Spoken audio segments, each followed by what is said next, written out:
सेवा आणि त्यांच्या चेहऱ्यावर आनंद निर्माण करणारी सूर तिनं केलेली कृती ही तिच्यासाठी काय आहे? भजन आहे. आपण घरातून बाहेर निघाल्यानंतर जर आपल्या शेजाऱ्याच्या चेहऱ्यावर हसू फुलत असेल तर आपण त्या शेजाऱ्यासोबत केलेलं वर्तन हे देखील भजन आहे. गावामध्ये रस्त्यानं चालत असताना अनेकांच्या जीवनातील काटे दूर करता आले तर ती कृती देखील त्याच्यासाठी भजन आहे. समाजामध्ये दुःखीत पीडित असे काही दुर्बल घटक असतील त्यांना संकटातून बाहेर काढणं हे देखील आपल्यासाठी भजन आहे. एका गुरुच्या घरामध्ये ग्रही त्या 3 विद्यार्थी त्या ठिकाणी ज्ञानदान घेत होते. त्या आचार्यांनी आपल्या संपूर्ण जीवनामध्ये जे काही ज्ञान कमावलं आहे ते सगळंच्या सगळं ज्ञान आपल्या विद्यार्थ्यांना देऊन टाकलं. लहानपणी ज्या काळामध्ये आपण ज्ञान ग्रहण करण्याची कुवत आहे, ज्ञान ग्रहण करण्याचं सामर्थ्य आहे, तेव्हा गुरुग्रही घेतलेलं ज्ञान हे आयुष्यभर उपयोगी पडत असतं.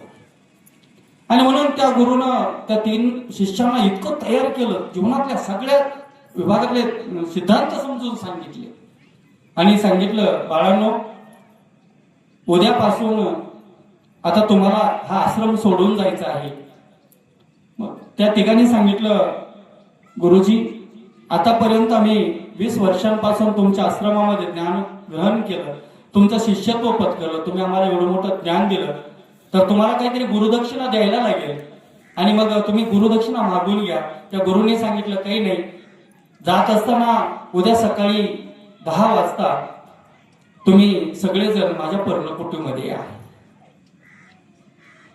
शिष्यांच्या राहण्याच्या कुठ्या बाजूला होत्या काही अंतरावर आणि पुढच्या बाजूला गुरुच्या मंदिराच्या आणि कुटीची जागा होती. त्या गुरुने येत असताना काय केलं तर काही सराटे रस्त्यावर पसरून टाकले. ज्या रस्त्यावरून ते विद्यार्थी येणार आहेत त्या रस्त्यावरती काय टाकले? सराटे काटे. सराटे काटे कळतात का?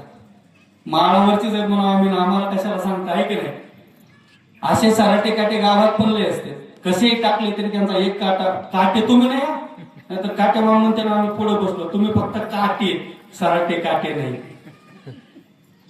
त्या सराटे काट्याचा विषय असा आहे की त्याला कसंही टाका तुम्ही, त्याचा एक काटा, आणि असे गावात बरेच काटे असतात, त्यांचाही काटा काढणं गरजेचं असतं. मग त्या ठिकाणी ते सगळे काटे रस्त्यावर टाकलेले, गुरुजी ध्यानस्थ बसलेले आणि त्यातील पहिला विद्यार्थी त्या गुरुकडे जायला निघाला, मला सगळ्यात अगोदर आपण जाऊ जेणेकरून गुरु आपल्यावर प्रसन्न होतील. तो जात असताना त्यानं समोर पाहिलं,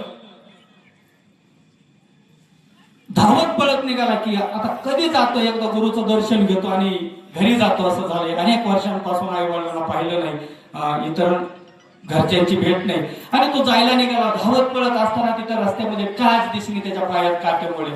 मला गार भरली त्याची, कुठल्या वाईट पापी माणसाने हे काटे टाकले असतील मला रस्त्यावर. शिव्या देतच गुरुपर्यंत गेला.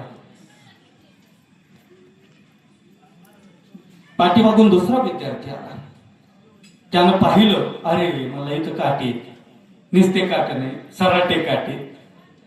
मग त्यानं बारकाईनं पाहिलं, जिथं काटा नाही तिथं पाय द्यायचा, परत पुढे जायचा, पुन्हा जिथं काटे नाही अशा ठिकाणी पाय द्यायचा, पुढे जायचा. असं करत करत हळूहळू तो आपल्या गुरुंपर्यंत पोहोचला.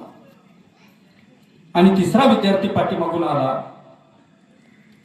त्यानं पाहिलं, त्याला रस्त्यावरती काटे दिसले. त्यानं विचार केला, 20 वर्ष या गुरूंच्या चरणांजवळ बसून मी ज्ञान घेतलं.